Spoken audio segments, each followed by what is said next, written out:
Hello community, how are you today? So today I bring you a very interesting topic, perfect for all the astrology lovers, for all levels, so stay until the end to hear. So what we are gonna cover today, it's about our rising sign, our ascendant. And why is it so important? Because, of course, you can just overlook it and think, as it's said in mainstream astrology, that the rising sign tells how people see you, how people perceive you. Yes, but that's just a tiny little part. It's much more deeper than that, and that's what I'm here to share right now. So I would also like to give thanks for all of you that are supporting my channel and all the subscribers, and yeah, super grateful to have you here, super grateful to share this amazing magnetic content. And let's start. So let's say that there are 4 directions in our chart, same as there are the 4 main points: north, south, east, west, same as in astrology. Okay, so we know that the sun rises on the east and sets on the west. So the same again as in astrology. So the ascendant or the rising sign is the east, the eastern part of our chart. So it's where our sun is born, meaning is where we are ascending into the world. Okay, not fully where the sun is, because where the sun is, it's a different story. Then you will see in your chart where it's located, and it might not be exactly on the east, so you might not have a sun in your first house, in your ascendant.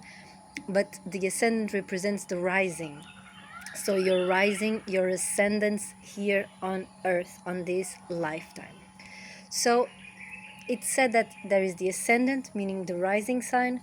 Then there is the west, the opposite part where the sun sets, and that's the descendant. It's where you see your own mirror. And then we have the bottom of the chart and the medium quili, which is the highest part of the chart. So the 4 directions are there, and all these 4 directions, they open up a specific area of our lives. So these are the 4 main areas, meaning the self with the ascendant, the family and inner private life with the medium quili, also ancestors, with the IC, the bottom of the chart, descendant and partnerships, so relationships on the west, or the DC, the descendant. And then on top, on the highest part, we have the northern part, let's say the North Star, and this is the career, okay, on the MC. So this is just the basics, but this is not what I come here to talk. So today we are going to focus on the ascendant, on how is it so important to understand it. It really is, really. It's life-changing when you understand your ascendant and when you understand how to work with this ascendant, okay? So I don't want to go deep into the topics so that I can come here and share more on other videos, but sun and moon, they represent your soul, okay?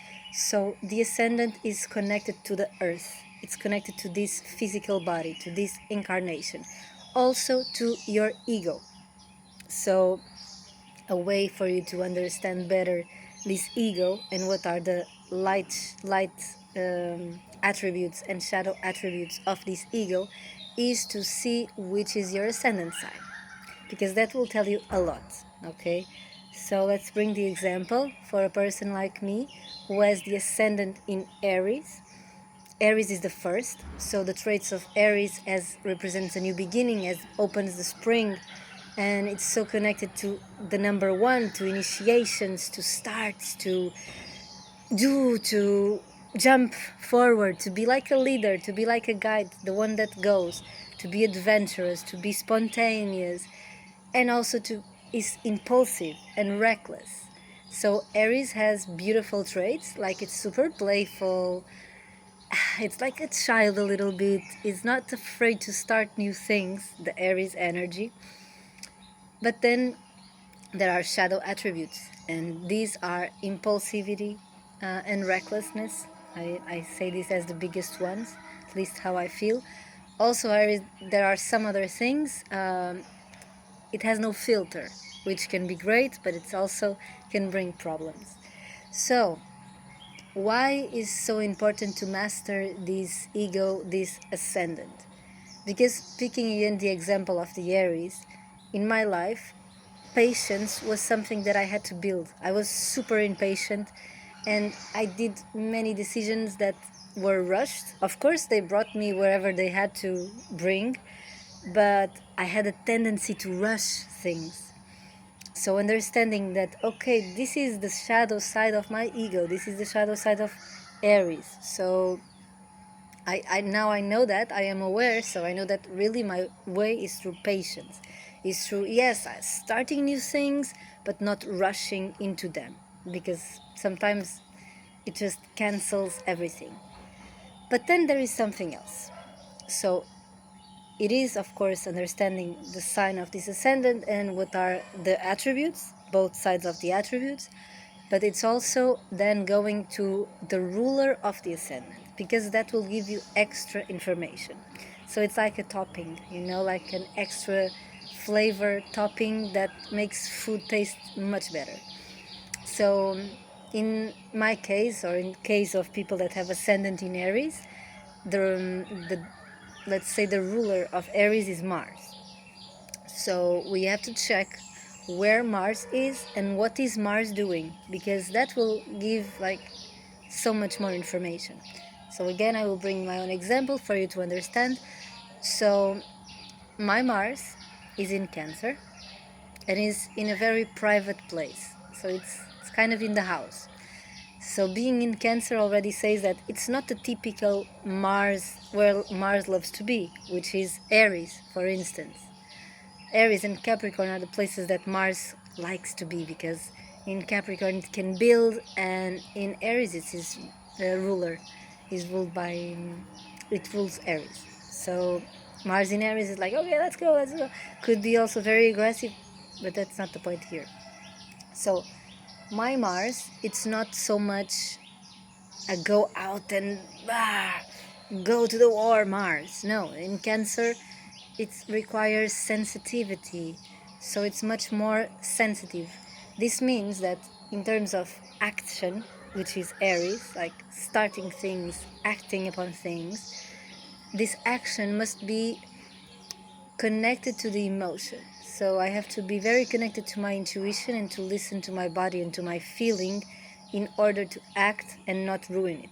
So to know when is the moment to act, I connect with the Cancer, with the Mars in Cancer, not just with the Aries that's like, okay, let's do it now.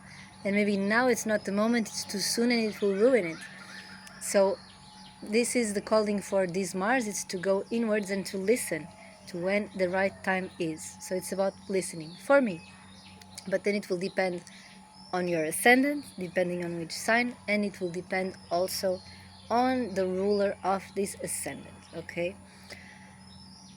Yes, so the ascendant helps you to master your ego, teaches you about this ego, and it's not about eradicating it, because you also need it you need this body. You are here now on earth. So to be on earth is to have an ego, is to have a body, is to have a physicality, and this physicality has specific traits.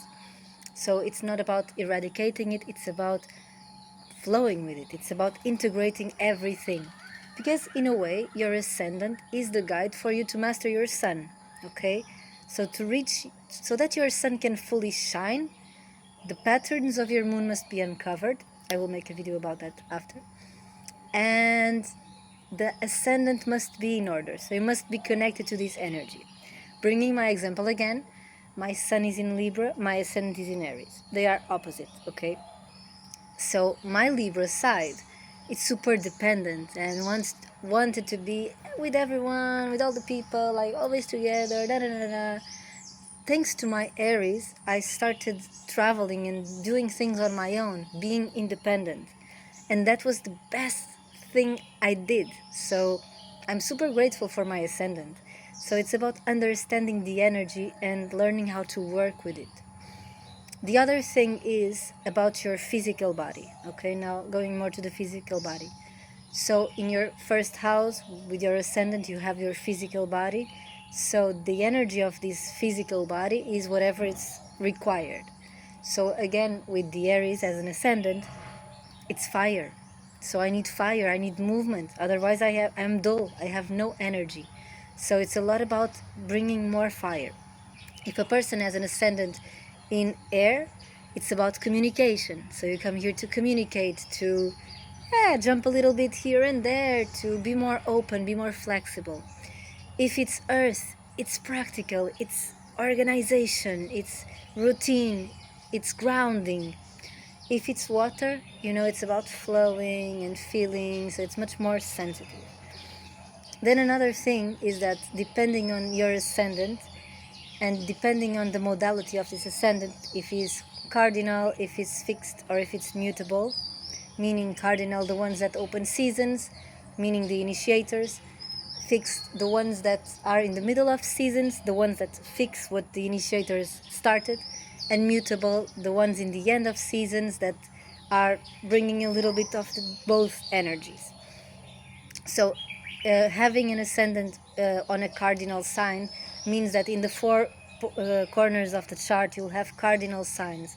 So in these four areas of your life you are kind of a starter, an initiator. If it's fixed, then it will be all fixed, so it's more about really integrating what was already started, either by you or by someone else, ideally by someone else, but it's dependable. If it's mutable, you know that it can be both, it can be a mix, okay? So this is also interesting to observe, and also it's interesting to observe that you will have the same fire. So fire, if you have fire in your ascendant, you will have fire in your 5th house and you will have fire in your 9th house. What does this mean? That ascendant body, 5th house creativity, passion, 9th house how you live your life, your philosophies, your journeys, your experiences. So these areas call for fire, meaning call for action, call for movement, call for expression, creation, creativity. If it's water, it calls for flow. It's much more into the feeling, the healing, the codes, the imagination, empathy. If it's air, it's communication. Let's talk about things, let's express in different ways, passion about expression. If it's earth, it's structured, building, building, building. You are builders. So all of this will give you, it's like sauce. You cook a dish, you have the base, and then you put toppings and stuff that goes on and goes well with that dish. This is my Taurus in my 2nd house. I think so much about food now because I'm doing detox.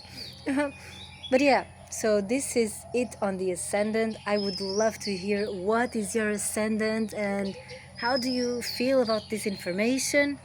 And I am super excited to make also a video about moon signs and how much the patterns of your moon can block you or unlock you.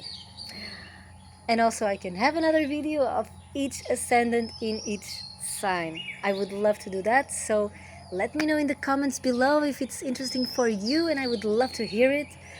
I wish you a beautiful, beautiful day. Thank you so much, and see you in my next. Subscribe, like, share.